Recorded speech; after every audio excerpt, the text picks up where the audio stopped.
어제 새벽 발생한 대성시의 교통사고. 사망자가 발생해 사건의 여파가 상당한데요. 사망의 원인을 둘러싸고 경찰의 조사가 진행되고 있습니다. 당시의 사건 현장은 어떤 상황이었는지 경찰 측의 발표와 대성 또 택시 운전사의 진술 내용 등을 바탕으로 사건을 재구성해봤습니다. 지금부터 만나보시죠. 그룹 빅뱅의 대성이 교통사고 사망 사건에 연루됐습니다.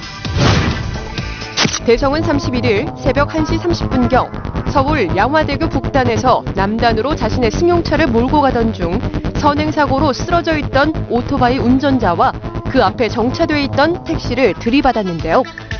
이 과정에서 오토바이 운전자가 사망해 현재 경찰이 조사를 벌이고 있습니다.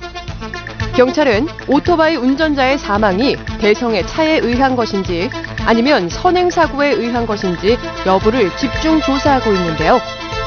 스타뉴스가 경찰 조사 내용과 대성과 택시기사의 진술 등을 바탕으로 사건의 내용을 재구성해봤습니다. 양화대교 1차선을 지나던 택시기사는 서행으로 운전하던 중 동일 차선에 한 사람이 쓰러져 있는 것을 발견하고 급히 2차선으로 차선을 변경했는데요.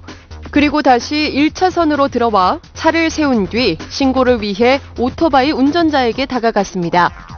얼마 지나지 않아 대성의 차량에 앞서 다른 차량이 1차선을 지나던 중 차선 변경을 해 2차선으로 사고 현장을 그대로 지나갔고 이어 1차선을 달리던 대성의 차량은 사고 현장을 발견하지 못한 채 오토바이 운전자와 충돌 후 앞에 세워진 택시까지 들이받은 것인데요. 그래서 신고를 해야 되겠다 싶어서 차를 앞쪽으로 쭉 빼가지고 1차선에 다시 복귀해가지고 정지하고 있었어요. 그런데 아우디 차량 운전자는 그것을 전혀 모르고 진행하는 속도 그대로 진행하다가 사람을 넘고 또 택시를 앞범퍼로 받은 그런 사고였습니다. 사고 당시 차에서 내리기 전까지 대성은 택시를 들이받은 사실만 알았을 뿐 오토바이 운전자를 친 것은 전혀 몰랐다고 하는데요. 택시 기사에게 괜찮냐고 묻기 위해 차에서 내린 후에야 오토바이 운전자의 사망 사실을 알게 됐다고 합니다. 대성은 경찰 조사에서 택시와 충돌하기 전 차에 뭔가 걸리는 느낌이 들어 브레이크를 밟았으나 듣지 않았다고 진술한 것으로 알려졌는데요. 하지만 경찰은 사고 현장에서 차량의 브레이크 작동 여부를 알 수 있는 스키드 마크가 발견되지 않은 것으로 보아 급 브레이크를 밟지 않은 것으로 보인다고 전했습니다.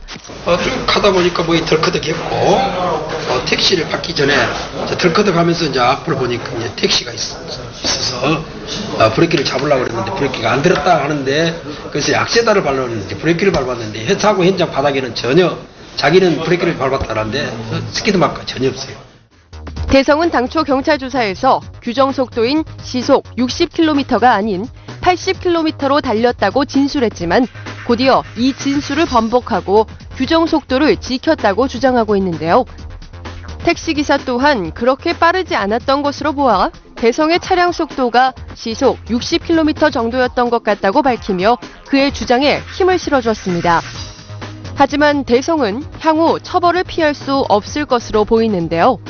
만약 오토바이 운전자가 사고 전 이미 숨진 상태였다면 대성은 택시 충돌에 대해서만 책임을 물게 되지만 그와 달리 대성의 차에 치여 숨진 것이라면 과속 여부 등에 따라 형사처벌을 받을 가능성도 있다고 합니다. 경찰은 직접적인 사망 원인을 밝히기 위해 사망한 오토바이 운전자에 대한 부검을 의뢰한 상태인데요. 정확한 사고 결과와 처벌 여부는 좀 더 지켜봐야 할 것으로 보입니다.